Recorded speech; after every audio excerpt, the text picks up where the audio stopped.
हजुर नमस्ते। आज म हाउस अफ जबमा कसरी रजिस्टर गर्न सकिन्छ एज अ जब सिकर हजुरलाई प्रोसेस भन्न जाँदैछु। How to register account as a job seeker. सबैभन्दा फर्स्टमा चाहिँ हजुरले गुगलमा गएर www.houseofjobnp.com टाइप गर्नुहोस्। त्यसपछि हजुरले हाम्रो वेबसाइट देख्न सक्नुहुन्छ। त्यसमा चाहिँ हजुर रजिस्टरमा चाहिँ एज अ जब सिकरमा चाहिँ गएर क्लिक गर्नुपर्ने हुन्छ। त्यसपछि हजुरको एउटा फर्म खुल्छ, हजुरले त्यो फिलअप गर्नुपर्ने हुन्छ, जसमा फर्स्टमा छ हजुरको फर्स्ट नेम राख्नुहोला। अनि मिडल नेम चाहिँ हजुरको छ भने राख्दा हुन्छ, छैन भने हजुरले नराख्दा पनि भयो। त्यसपछि लास्ट नेम राख्न सक्नुहुन्छ। अनि त्यसपछि छ हजुरको इमेल आइडी राख्नुपर्ने हुन्छ त्यसमा।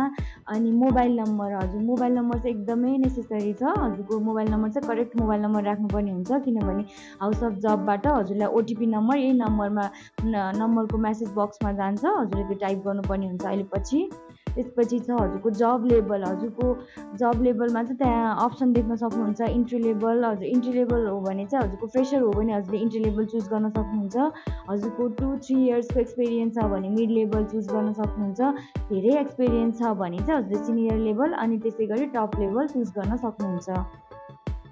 हजुर अनि त्यसपछि हजुरको जब क्याटेगोरीमा छ, हजुरको जब क्याटेगोरी चाहिँ हजुरले त्यहाँ अप्सन देख्न सक्नुहुन्छ। आफू कुन ब्याकग्राउन्डको लागि जब खोज्दै हुनुहुन्छ त्यहाँ चुज गर्न सक्नुहुन्छ। त्यसपछि पोजिसन चाहिँ हजुरले कुन पोस्टमा चाहिँ हजुरले पहिला एक्सपिरियन्स छ, हजुरको स्किल केमा छ त्यो हेरेर हजुरले चाहिँ पोजिसन सेलेक्ट गर्न सक्नुहुन्छ। त्यो पनि हजुरले अप्सनमै देख्न सक्नुहुन्छ, त्यहाँबाट हजुरले चुज गर्नुपर्ने हुन्छ।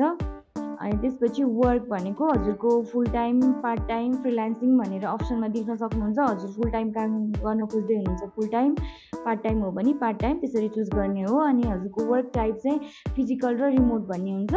नर्मली अब हजुर फिजिकल्ली अफिसमै गएर काम गर्ने हो भने चाहिँ हजुरको फिजिकल राख्न सक्नुहुन्छ। रिमोट भन्नाले चाहिँ हजुरको अनलाइन जबहरू हो, त्यहाँ हेरेर हजुरले चुज गर्नुपर्ने हुन्छ।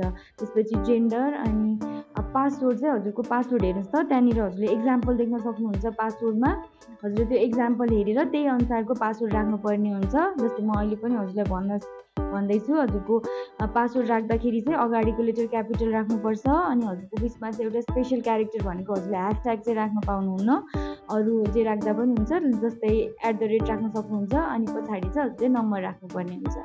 हजुरले पासवर्ड टाइप गरिसकेपछि कन्फर्म पासवर्डमा चाहिँ हजुरले त्यही पासवर्ड रिटाइप गरिदिनुपर्ने हुन्छ है। अनि त्यसपछि छ हजुरको करेन्ट एड्रेस भनेको हालसालै हजुर कहाँ बसिरहनु भएको छ त्यो एड्रेस लेख्ने हो। हजुरको फर्स्टमा प्रोभिन्स लेख्न सक्नुहुन्छ, डिस्ट्रिक्ट, त्यसै गरी म्युनिसिपालिटी, अनि सिटी चाहिँ एक्ज्याक्ट हजुर कुन ठाउँमा बस्दै हुनुहुन्छ त्यो ठाउँको नाम लेख्नुपर्ने हुन्छ त्यसमा चाहिँ।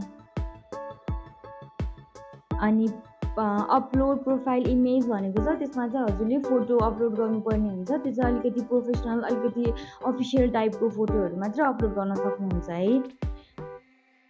हजुरले यसरी त्यहाँ देख्दै हुनुहुन्छ स्क्रिनमा, यसरी हजुरले फोटो अपलोड गर्न सक्नुहुन्छ। अनि रेज्युमी चाहिँ हजुरको पिडिएफमा मात्रै अपलोड गर्न सक्नुहुन्छ। हजुरको पिडिएफमा छैन भने चाहिँ हजुरले कन्भर्ट गरेर अनि पिडिएफमा अपलोड गर्न सक्नुहुन्छ। साइज चाहिँ हजुरको 10 MB, म्याक्सिमम् 10 MB भनेर लेखेको छ, हजुरले पनि देख्न सक्नुहुन्छ त्यहाँ। त्योभन्दा बढी भयो भने अपलोड हुँदैन। अनि हजुरको सर्टिफिकेट भनेको चाहिँ हजुरको एक्सपिरियन्स छ भने चाहिँ एक्सपिरियन्स सर्टिफिकेट हजुरले अपलोड गर्न सक्नुहुन्छ। अब हजुरको एक्सपिरियन्स सर्टिफिकेट छैन भने एकाडेमिक सर्टिफिकेटहरू अपलोड गर्न सक्नुहुन्छ हजुरले। अनि त्यसपछि चाहिँ हजुरले रजिस्टर गर्नुहुन्छ। अनि रजिस्टर गरिसकेपछि हजुरको मोबाइल जुन नम्बर राख्नु भएको थियो हजुरले, त्यो मोबाइलको मेसेज बक्समा चाहिँ ओटिपी नम्बर आउँछ, हजुरले टाइप गर्ने। त्यसपछि चाहिँ हजुरले login as a job seeker, OTP verified successfully भनेर आउँछ, त्यसरी हजुरले देखिरहनु भएको छ। त्यो भइसके पछाडि चाहिँ हजुरको मोबाइल नम्बर हजुरले टाइप गर्न सक्नुहुन्छ। त्यसपछि पासवर्ड हजुरले अघि जुन पासवर्ड राख्नु भएको छ त्यो पासवर्ड राख्नुपर्ने हुन्छ। अनि त्यसपछि लगइन गर्ने। लगइन गरिसकेपछि हजुरले एकचोटि चेक गर्न सक्नुहुन्छ हजुरको कहाँनिर फिलअप भएको छैन, त्यहाँनिर हजुर फिलअप गर्न सक्नुहुन्छ। जस्तै यहाँ डेट अफ बर्थमा खाली जाएको डेट अफ बर्थ भन्नुपर्ने हुन्छ। अनि स्किलमा चाहिँ हजुरले त्यही अप्सन देख्न सक्नुहुन्छ, त्यहीबाट चुज गर्दा पनि हुन्छ। अनि आएर हजुरको एक्सपिरियन्स, हजुरको कति एक्सपिरियन्स छ त्यही अनुसारले हजुरले अप्सन देख्न सक्नुहुन्छ, त्यसमा सजिलैसँग सेलेक्ट गर्न सक्नुहुन्छ।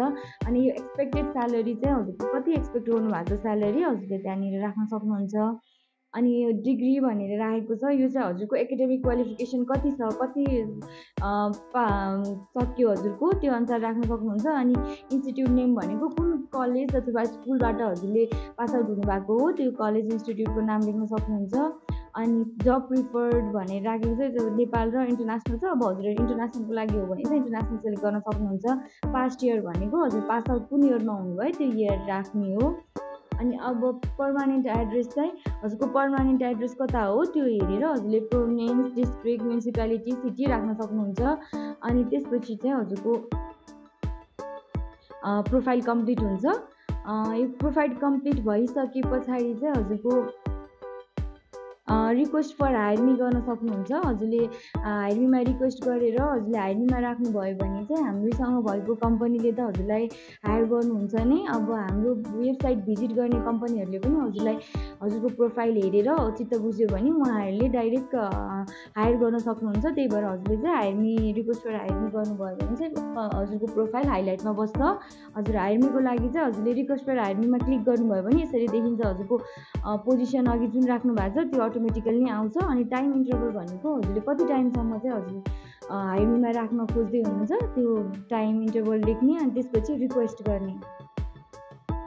जस्तै यहाँ अहिले 1 विक राखेको छ, त्यसमा रिक्वेस्ट गर्नुभएपछि चाहिँ हजुरको त सर्टेन अमाउन्ट पेमेन्ट गर्नुपर्ने हुन्छ। त्यसको लागि चाहिँ हजुरले पेमेन्ट चाहिँ खल्तीबाट गर्न पनि सक्नुहुन्छ। अनि मोबाइल ब्याङ्किङबाट पनि गर्न सक्नुहुन्छ। अनि कनेक्ट आइपिएसबाट पनि गर्न सक्नुहुन्छ।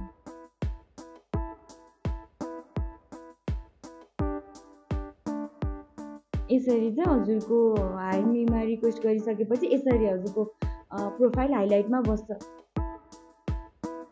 अनि हजुरले चाहिँ अब त्यहाँ देखिरहनु भएको छ कति धेरै भ्याकेन्सीहरू देखिरहनु भएको छ। हजुरलाई कुनै जब सुइटेबल हुन्छ, हजुरको लोकेसन अनुसार जब डिस्क्रिप्सन हेरेर हजुरले गर्न सक्नुहुन्छ भने चाहिँ हजुरले त्यहाँ हेरेर सेलेक्ट गरेर एप्लाई नाउ गर्नुभयो भने चाहिँ यसरी आउँछ। हजुरले त्यो जुन बक्समा दिनुभयो त्यसपछि यस्तो देखिन्छ। अनि एप्लाई नाउ गर्नुभयो भने चाहिँ यसरी नोट राख्नुपर्ने हुन्छ।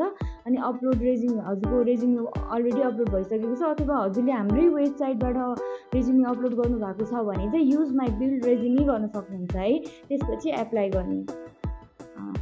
एप्लाई गरिसके पछाडि चाहिँ हजुर एप्लाई यसरी देखाउँछ। हजुरको thank you for applying job successfully भनेर देखाउँछ। त्यसपछि हजुरको यो प्रोफाइल चाहिँ कम्पनीमा भिजिबल हुन्छ अनि उहाँहरूले हजुरलाई फलोअप गर्नुहुन्छ। यस्तै यस्तै भ्याकेन्सिज र इन्फर्मेटिभ भिडियोको लागि हामीलाई लाइक, सब्सक्राइब र कमेन्ट गर्न सक्नुहुन्छ। Thank you. House of Jobs, right person at right place.